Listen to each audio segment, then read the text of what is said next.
Baik, sekali lagi saya mengucapkan selamat malam untuk kita sekalian di Indonesia dan selamat siang untuk teman-teman yang juga mungkin ikut yang di Italia karena kebetulan saya membagikan juga linknya. Dan selamat siang juga untuk Ibu Regina yang lagi berada di Tanah Suci. Mari kita mulai permenungan kita pada malam hari ini. Saya ingin mulai dengan membaca dari Injil Matius bab 18 ayat 19 sampai dengan ayat 20. Injil Matius bab 18 ayat 19 sampai dengan 20. Mari kita mulai sekali lagi karena renungan juga masih dalam bingkai doa, maka saya mengajak kita untuk kembali lagi berdoa. Dalam nama Bapa dan Putra dan Roh Kudus. Amin. Tuhan bersamamu dan bersama rohmu. Inilah Injil Yesus Kristus menurut Santo Matius. Dimuliakanlah Tuhan. Dan lagi aku berkata kepadamu, jika 2 orang daripadamu di dunia ini sepakat meminta apapun juga, permintaan mereka itu akan dikabulkan oleh Bapa-Ku yang di surga. Sebab di mana 2 atau 3 orang berkumpul dalam nama-Ku, di situ Aku ada di tengah-tengah mereka. Demikianlah Injil Tuhan. Terpujilah Kristus. Ibu bapak saudara-saudariku, umat beriman sekalian yang terkasih dalam Kristus, pada tempat yang paling pertama saya bersyukur karena pada kesempatan ini kita bersama-sama ingin masuk dan merenungkan tentang tema berdoa di tengah dunia yang sibuk. Tapi sekali lagi sebelum masuk ke renungan ini, berhubung kemarin adalah Hari Perempuan Internasional, jadi banyak partisipan dari kelompok doa Loving Praying Family ini kebanyakan adalah wanita, para ibu, maka saya ingin mengucapkan selamat Hari Ibu untuk kita semua. Oke.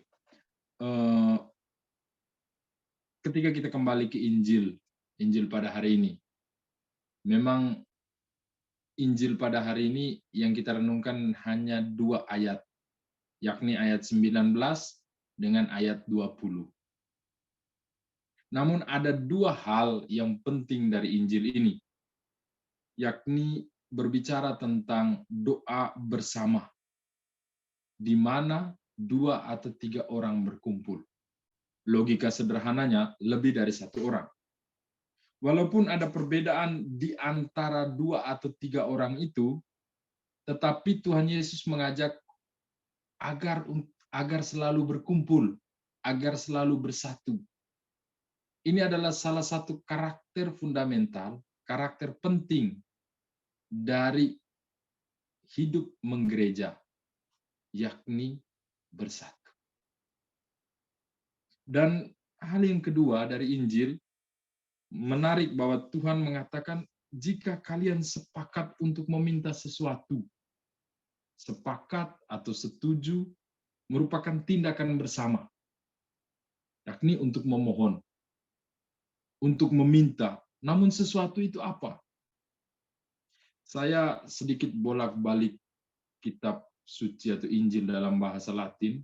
Dia menggunakan 2 kata untuk menjelaskan sesuatu itu. Dia gunakan kata ini, quamcunque petierim, yang jika diterjemahkan, tidak peduli apapun yang mereka minta. Maksudnya apa saja, minta apa saja. Jika kalian berkumpul bersama, minta apa saja. Ya kadang kita juga minta yang tidak masuk akal, tetapi Tuhan katakan dalam firman-Nya, minta apa saja. Tentu juga tidak berarti 1 kali minta, tetapi arti literal dari bagian ini kita diajak untuk berdialog dengan Tuhan. Itu. Mengatakan apa saja. Tentu berkaitan dengan diri kita, relasi kita dengan Tuhan, dan sebagainya. Jadi, teks Injil ini berbicara tentang doa bersama. Ketika kita kembali melihat tantangan dunia zaman ini, ketika orang mengatakan saya sibuk, banyak pekerjaan, lelah, dan tidak punya waktu untuk berdoa, apalagi tidak menjadikan doa sebagai prioritasnya. Ini fenomena-fenomena kenyataan yang secara perlahan-lahan merusak relasi kita dengan Tuhan. Lalu pertanyaannya, mengapa kita harus berdoa bersama? Dalam Injil Tuhan mengajak kita berdoa bersama. Pertanyaannya, mengapa berdoa bersama? Ada yang mengatakan berdoa kan bisa sendiri-sendiri. Berdoa juga supaya dalam Injil kan masuk ke kamar, di dalam kamar sendiri supaya tidak dilihat orang. Itu juga berdoa. Tapi apakah berdoa hanya merupakan tindakan pribadi? Di mana tempat kita belajar berdoa, khususnya berdoa bersama? Apa di sekolah? Apa di asrama atau di tempat tinggal kita masing-masing? Di kantor? Atau di rumah, di mana kita berkumpul bersama dengan keluarga? Untuk itu, ajakan untuk berdoa bersama itu mesti lahir dari satu komunitas yang paling dasar dalam masyarakat. Yesus mengajak kita berdoa bersama, tentu mengandaikan kita berada dalam komunitas. Para murid mereka berdoa bersama karena mereka sudah ada dalam komunitas kedua-belasan. Dan komunitas yang paling sederhana dalam masyarakat adalah keluarga.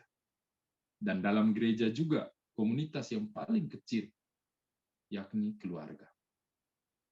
Apa itu keluarga? Tentu pengertian ini sangat luas. Tapi mengapa saya mengangkat untuk merefleksikan apa itu keluarga?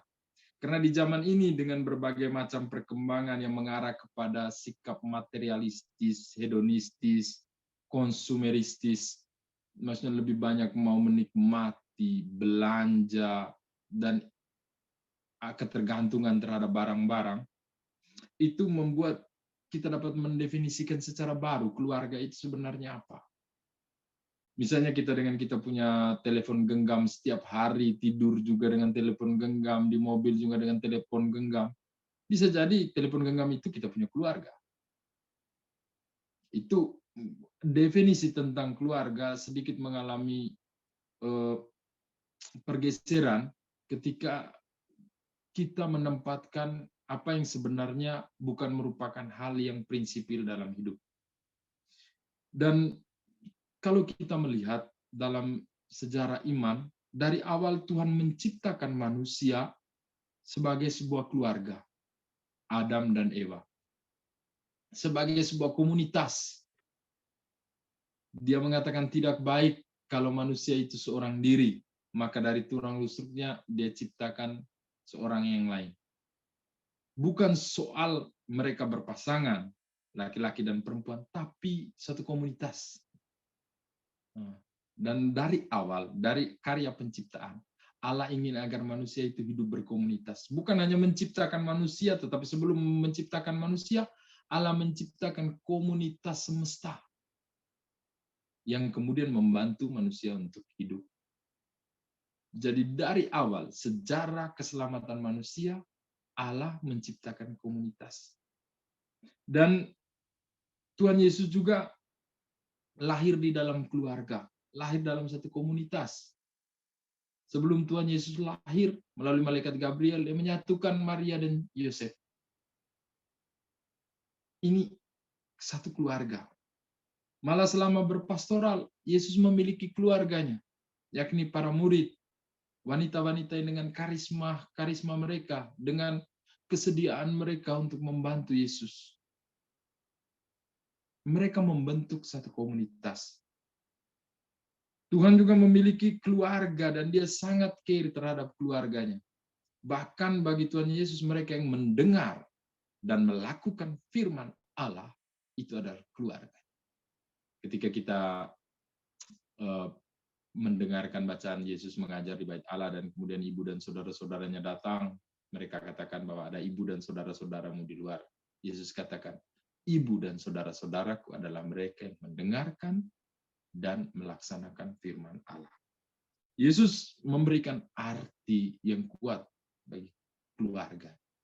Dengan secara tidak langsung, dia mengatakan ibunya adalah Santa Perawan Maria. Karena Maria mendengar dan melakukan apa yang Allah kehendaki. Biat voluntas tua. Terjadilah padaku menurut perkataan. Jadi dari sini kita bisa mendefinisikan satu yang mungkin tidak terlalu tepat, tapi keluarga adalah komunitas yang saling terhubung atas dasar cinta, atas dasar kasih, cinta Allah, cinta persekutuan, komunitas yang saling terhubung di dalam anggotanya itu atas dasar cinta. Kadang kita sebut anggota keluarga itu karena memiliki hubungan darah, saudara, benar. Tetapi yang paling dalam dari sekedar hubungan saudara, yakni hubungan cinta. Kita jangan pernah lupa bahwa keluarga itu terjadi karena atas dasar cinta. Dan dari keluarga, itu garis besar tentang keluarga. Terus dari keluarga, kita melihat doa. Kita mungkin tidak mendefinisikan apa itu doa. Tapi yang paling relevan, apakah doa itu masih penting untuk kita? Apakah doa itu masih penting untuk kita? Itu yang paling pertama. Paus Fransiskus dalam satu audiensa dengan di hari Rabu, biasa setiap minggu di sini hari Rabu itu ada audiensa dengan Bapak Suci. Dia mengatakan doa adalah dialog kita dengan Allah. Doa itu bukan tongkat ajaib yang ketok dan berubah semacam sulap. Doa itu bukan sulap, tapi doa itu dialog kita dengan Allah. Dialog yang penuh dengan kerendahan hati. Jika kita beriman, maka kita butuh dialog ini. Agar hubungan kita dengan Tuhan itu terawat. Bukan ketika saat kita membutuhkan, kita punya permohonan, ketika kita berada dalam kesusahan, baru di situ kita berdoa. Karena kadangkala Tuhan juga ingin melihat seberapa kuat iman kita. Kita butuh dialog ini untuk merawat hubungan kita dengan Tuhan yang mungkin rusak karena dosa-dosa kita. Kadang kelemahan kita, kekurangan, keterbatasan kita membuat kita jatuh ke dalam dosa. Namun dengan dialog ini, kita membangun hubungan kita yang baik dengan Allah. Dan doa memfasilitasi kita dan Allah. Dan di bagian lain, Paus Fransiskus mengatakan doa itu membuat pintu surga terbuka. Saudara-saudariku sekalian, panggilan manusia untuk berdoa adalah hal yang fundamental. Mengapa hal yang fundamental, hal yang mendasar dalam hidup? Karena apa? Di situ kita berdialog dengan Dia yang mencipta kita. Di situ kita berdialog dengan diri kita sendiri. Di situ kita menyadari segala kekurangan kita. Berdoa bukan sekedar memanjatkan permohonan, tapi berdoa berjumpa dengan Allah. Ketika berdoa bukan hal yang fundamental, maka muncullah kemerosotan moral. Kita melihat berdoa hanya sebatas kewajiban. Misalnya bagi kami para imam, kalau hanya sebatas kewajiban pagi, mandi, doa, setelah itu misa, ya selesai.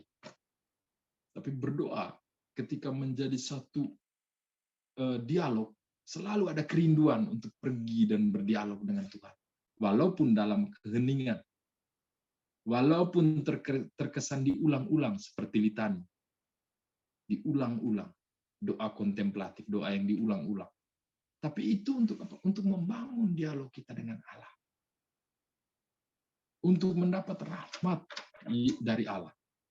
Saudara-saudariku, apakah doa itu adalah tindakan pribadi? Kembali dari saya katakan bahwa apakah doa itu hanya yang penting doa pribadi? Yang penting setiap orang urusannya masing-masing, dia doa, tidak perlu doa bersama. Dan doa bersama itu apakah merupakan hal kedua, hal yang tidak terlalu penting? Doa Kristiani, meskipun faktanya pribadi, dilakukan oleh masing-masing pribadi, namun juga merupakan doa universal. Doa kita ketika kita berdoa sekarang di sini, kita berdoa, misalnya kita berdoa dan menyerahkan diri kita kepada Bunda Maria, di tempat lain di dunia ini juga ada orang yang berdoa menyerahkan dirinya kepada Bunda Maria. Itu makanya doa itu bersifat universal. Ketika para imam, para biarawan, para suster mendoakan doa ofisi, brevir, doa harian, di tempat lain juga atau tetangga kita yang komunitas lain, mereka juga berdoa. Doa yang sama. Jadi itu yang menyatukan. Ketika kita berdoa rosario, di tempat lain juga mereka berdoa rosario. Itulah dimensi universal dari doa. Jadi ketika kita berdoa, kita tidak sendirian. Yang pertama, kita berdoa dengan Allah yang mendengarkan doa kita. Itu saja sudah mujizat. Kita tidak berdoa sendirian. Doa itu bukan aktus pribadi. Bukan tindakan pribadi. Berdoa dengan Allah, di situ Allah ada, dan berdoa bersama dengan komunitas umat manusia. Khususnya orang-orang Kristiani yang pada saat itu juga sedang berdoa. Saudara-saudariku, ini yang menyatakan bahwa ketika kita berdoa, kita sebenarnya tidak sendiri. Kita berdoa dengan orang lain. Walaupun mungkin sesewaktu kita berada sendiri di dalam gereja. Tapi kita terhubung dengan yang lain. Apalagi jika kita berada bersama dengan orang lain. Itu akan menghasilkan komunitas. Kembali ke dalam diri kita sendiri dan menyatu dengan yang lain. Lalu, bagaimana hubungan antara keluarga dan doa? Doa, sebagaimana saya katakan, penting, merupakan hal fundamental, dan doa itu lahir dari dalam keluarga. Atau bahasa lainnya, keluarga adalah sekolah doa. Menjawab pertanyaan tadi, di mana kita belajar berdoa? Kita belajar berdoa itu di keluarga. Namun fenomena sekarang, banyak anak yang justru belajar berdoanya di sekolah. Karena mungkin orang tua sibuk, atau mungkin ya minta maaf kalau di tempat kami ada orang tua juga yang tidak tahu berdoa, sehingga waktu penerimaan komuni suci, ya kita para pastor juga harus tes orang tuanya, bisa tidak berdoa. Karena takutnya bukan soal orang tua bisa jawab pertanyaan dari pastor, tetapi suatu kecemasan, apakah di rumah anak ini diajak untuk berdoa atau tidak. Itu. Jadi keluarga sebagai sekolah doa. Jika Anda tidak mengajarkan doa kepada mereka, kepada anak-anak, satu rahib di terapis pertapaan terapis lama Nabi, rahib itu sudah meninggal, dia katakan, anak-anak itu kaset kosong. Kalau kaset itu tidak direkam dengan baik, maka kemudian dia akan memutarkan lagu-lagu yang juga tidak bisa dinikmati. Tapi jika direkam dengan baik, maka dia akan memutar lagu-lagu yang bisa dinikmati, bahkan mungkin bisa menggerakkan orang lain. Jika kita tidak mengajarkan doa kepada anak-anak, maka kekosongan ini akan sulit untuk diisi pada kemudian hari. Sebagaimana yang kita tahu, 1000 hari pertama, apalagi banyak ibu di komunitas ini, 1000 hari pertama sejak kelahiran itu adalah masa yang sangat penting, usia emas. Dan disitulah kita menanamkan kebiasaan doa. Sehingga ke depan, sesibuk apapun dia, kesadaran ini tetap ada.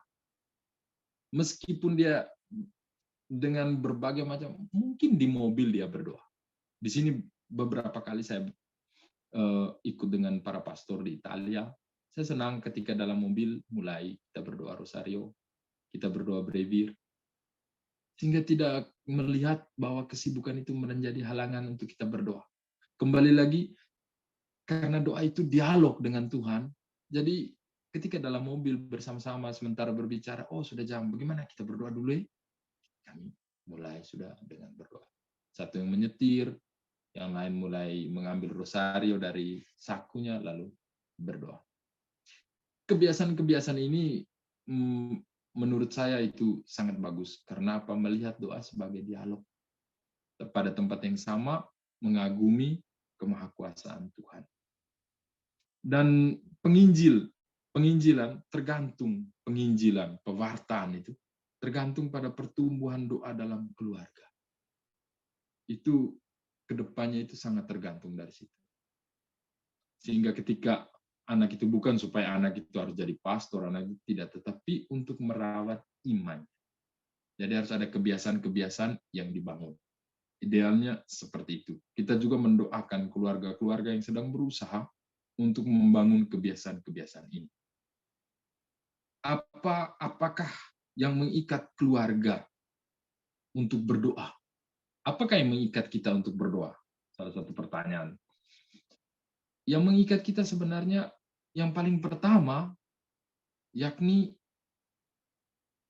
jalinan cinta di antara keluarga. Jika di dalam keluarga cinta itu dihidupi, saling mengasihi, saling membantu, nilai-nilai Kristiani itu dihidupi, maka jalinan ini akan mengikat keluarga untuk berdoa, melihat doa itu sebagai kebutuhan. Lalu bagaimana peran kita menjadi guru doa? Kita yang biasa berdoa secara tidak langsung melihat doa itu suatu kebutuhan. Bukan karena saya mau gabung dengan kelompok doa Loving Praying Family ini supaya saya bisa bertemu dengan ibu ini, bapak ini, atau tetapi supaya saya bisa berdoa. Itu pertama. Namun bagaimana peran kita menjadi guru doa? Yang paling pertama ada 5 tips. Memang saya ketik di presentasi itu ada sebuah undangan berupa doa rosario, puncak doa adalah ekaristi. Namun untuk sampai di situ ada 5 tips. Pertama, anggota keluarga harus yakin bahwa di dalam rumah, di dalam tempat tinggal itu Tuhan ada. Kita harus maksudnya merasa bahwa Tuhan ada di sini. Tuhan ada di dalam saya punya ini, saya berada di dalam kamar tidur saya. Tuhan ada di dalam kamar saya. Tuhan ada di sini. Itu pertama. Tuhan ada di dalam rumah kami. Makanya kita ada kehendak untuk, ada keinginan untuk berkomunikasi dengan Dia yang ada di dalam rumah kami. Terus yang kedua, doa itu berkembang dari hal-hal yang sederhana, lalu menjadi kebiasaan. Berkembang dari hal-hal sederhana. Sebelum makan, kita semua sudah tahu itu. Berkembang dari hal-hal yang sederhana, lalu menjadi kebiasaan. Yang ketiga, Tuhan Yesus mengajarkan doa sederhana, doa yang sederhana. Masih ada hubungan dengan yang kedua. Dalam Matius bab 6 ayat 7. Ketika kalian berdoa, ucapkanlah beberapa kata. Doa yang sederhana. Doa yang dengan mudah diikuti. Seperti doa-doa kita hari ini. Doa yang sederhana, doa yang dengan mudah diikuti, semua berpartisipasi. Dan yang keempat, untuk memperkuat doa kita perlu juga membaca kitab suci. Kita perlu membaca kitab suci. Sekarang dengan era internet digital, dengan berbagai macam media, kita bisa masuk dan untuk baca kitab suci. Terus yang terakhir, yang kelima, gereja merekomendasikan untuk berdoa rosario. Ini pengalaman yang tentu kita masing-masing kita punya pengalaman berdoa, tetapi saya mengambil dari sharing Chiara Lubich, itu sangat terkenal di Italia, tentang keluarga. Dia mengusulkan bahwa dalam keluarga itu mungkin bisa dibangun kebiasaan doa rosario. Yang kemudian puncak dari devosi kita adalah ekaristi. Puncak dari doa kita adalah ekaristi. Yang menutup renungan ini saya punya pengalaman tentang berdoa rosario. Pengalamannya sangat sederhana. Ketika masih duduk di bangku SD, kami di rumah tidak punya ruang doa. Kami hanya punya ya di kamar, kemudian di kamar itu ibu meletakkan patung Santa Perawan Maria dan beberapa patung orang kudus yang kecil dengan lilin. Setiap malam setelah makan, kami berdoa rosario bersama ibu, saya, dan adik. Dan saya sangat senang karena setiap malam ibu selalu berdoa. Itu sebelum saya masuk seminari. Sementara ayah memang dia sulit untuk berdoa bersama, tetapi walaupun dia tidak ikut berdoa, dia hanya mengecilkan volume TV. Kami semua ini berdoa dengan cara kami masing-masing. Dan kebiasaan itu berlanjut terus ketika saya masuk seminari, ibu selalu rajin berdoa, dan adik juga ikut berdoa. Adik juga kemudian masuk seminari. Namun, walaupun sudah berdoa malam, pagi itu selalu ada keinginan untuk pergi misa. Walaupun rumah kami agak jauh, sekitar 5 km dari gereja. Di Flores, kalau 5 km dari gereja, pagi angkutan belum ada. Biasanya kami juga, apalagi masih kecil, ya kalau tidak dengan sepeda, berarti berjalan kaki. Namun itu tidak menjadi halangan. Kami berdoa terus. Intensinya untuk semua anggota keluarga, mulai dari ayah, ibu, adik, kakak, dan apalagi mereka yang sementara sakit. Setelah hampir 15-16 tahun berdoa, di beberapa tahun terakhir sebelum saya tabis, pada saat itu ayah mulai ikut berdoa rosario. Dan merupakan mujizat bagi saya karena pada akhirnya sebelum dia meninggal, dia bisa berdoa rosario dengan lancar. Dengan lancar dalam arti, untuk Salam Maria dan Bapa kami itu dia tidak perlu lihat teks lagi. Karena waktu kami kecil itu kadang dia salah. Di Salam Marianya rumusannya salah. Ya, kami ya mengerti saja mungkin karena dia matanya tidak jelas untuk lihat huruf itu atau gimana. Tapi dari situ saya belajar bahwa doa kita, oke, kelihatannya sepertinya tidak ada jawaban dari doa-doa kita. Tapi seiring waktu berjalan, Tuhan punya cara sendiri untuk kemudian menjawab doa kita. Dan di situ kebahagiaan akan muncul, bukan hanya mukjizat, tetapi kita merasa kita anak Allah. Tuhan Yesus memberkati kita sekalian. Amin.